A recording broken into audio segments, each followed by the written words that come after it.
Mahkamah Agung Senin lalu telah merilis putusan terhadap kasus investasi bodong yang menjerat bos Indosuria, Henry Surya, yang dianggap telah terbukti melakukan pencucian uang dan tindak pidana perbankan dengan vonis hukuman 18 tahun penjara.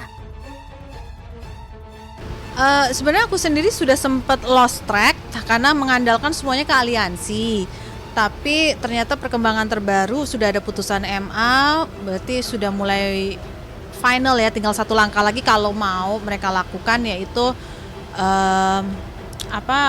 PK peninjauan kembali. Tapi nggak tahu akankah itu diambil oleh langkah lawan atau tidak. Tapi yang pasti semakin kuat ketetapan hukumnya bahwa memang telah terjadi tindak pidana yang dilakukan oleh Henry Surya dan juga rekannya, dan itu menjadi satu kabar yang menstabilkan emosi lah, bisa aku katakan demikian gitu, bahwa ternyata memang benar kan dia melakukan tindak pidana.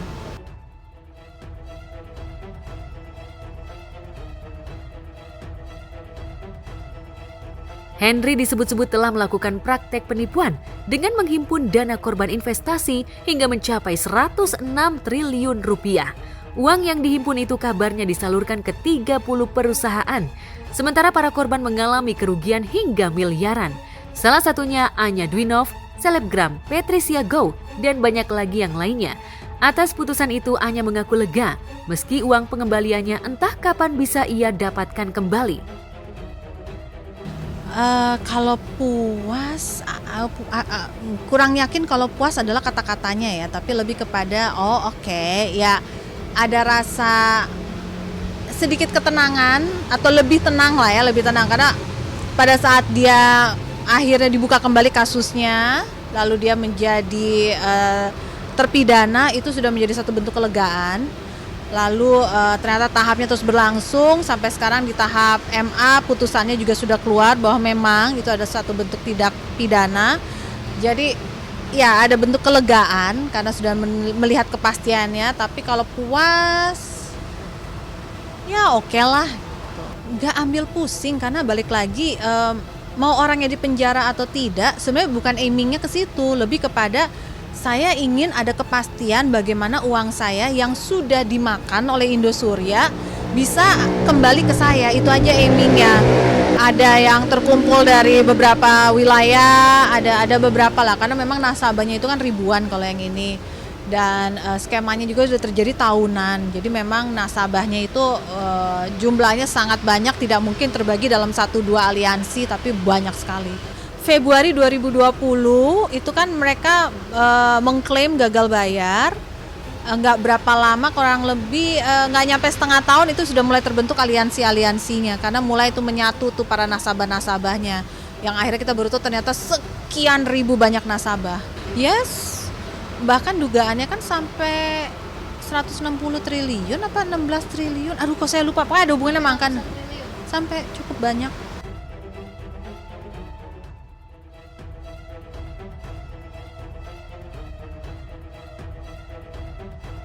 Hingga saat ini Anya dan teman-teman korban senasibnya masih menunggu kapan pengembalian uang korban itu akan diganti. Ia bahkan membandingkan dengan kasus Indra Kents, di mana seluruh harta Indra dilelang lalu dibagikan untuk para korban. Lantas mungkinkah Anya dan korban lainnya akan mendapatkan haknya? Kan udah terlalu dragging kali ya. Padahal ini kan kalau kasus pidana kan harusnya cepet banget ya, lebih cepat daripada perdata. Tapi kembali lagi kayak kemarin tuh sempat ngelihat satu kasus yang katanya disama-samain dengan kasusnya kita, itu sudah mulai pembagian hasil sita. Sedangkan kita masih belum tahu ini yang disita apa saja, lalu nanti pembagiannya bagaimana kita masih belum tahu. Jadi kalau saya pribadi sih ngerasanya cuman ya udahlah, udah nggak pengen ngoyo kemana-mana, cuman pengen dengar. Jadi gimana pembagiannya? Kapan? Bagaimana? Berapa banyak? Ada juga beberapa yang ratusan, tapi yang nilainya lebih ke ratusan juta itu lebih lebih cepat menerima pengembaliannya dibandingkan kita. Karena yang nilainya di atas 2M kalau nggak salah ya, pengelompokannya saya agak lupa waktu itu. Kalau saya pengelompokannya di bawah 2M dan di atas 5M dan di atas 10M kalau nggak salah pengelompokannya. Nah, saya masuk di kelompok antara 2 sampai 10M itu pengembaliannya lama, lebih lama dibandingkan yang di bawah 2M.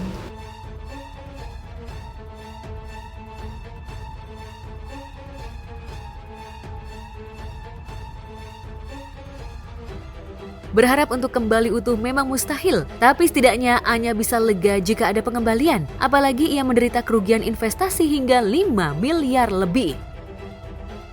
Yakin tidak, berharap iya. I don't know kalau semua ya, tapi yang pasti semoga ini semakin mempercepat untuk sita barang-barangnya dan digunakan untuk mengembalikan dana-dana kita, itu aja. Ya kita sih berharap. Usaha udah nggak banyak yang bisa kita lakukan karena secara hukum penanggung jawab dari perusahaan sudah masuk ke pidana. Terus sekarang kita tinggal menunggu bagaimana hasil kurasi untuk menilai ulang berapa hasil sitaan dan berapa yang dapat dikembalikan kepada nasabah. Sama seperti kasusnya yang bukan judi online ya, apa sih? Yang ada mobil Ferrari. Iya itu.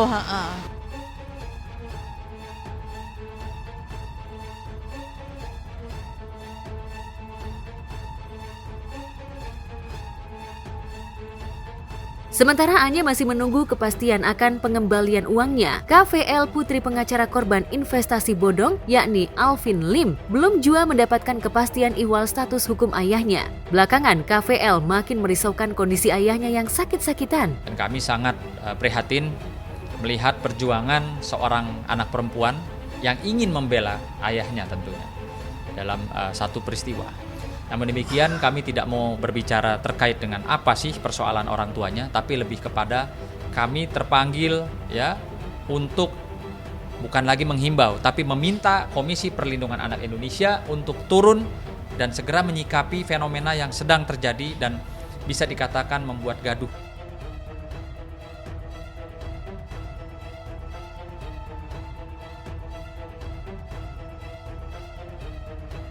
Di tengah perjuangan KVL yang sempat ramai setelah menantang Kapolri karena memperjuangkan hak imunitas, pengacara kondang Hotman Paris justru membeberkan kasus yang menjerat Alvin yang dijerat karena melakukan pemalsuan dokumen. Hotman menilai kasus Alvin bukan lantaran kritiknya yang keras pada institusi kejaksaan, tapi karena kasus pemalsuan dokumen. Acara kita Alvin Lim dimasukkan penjara dengan diungkit mungkin masa lalunya dia masuk penjara dan divonis selama 4 tahun. Aneh dong.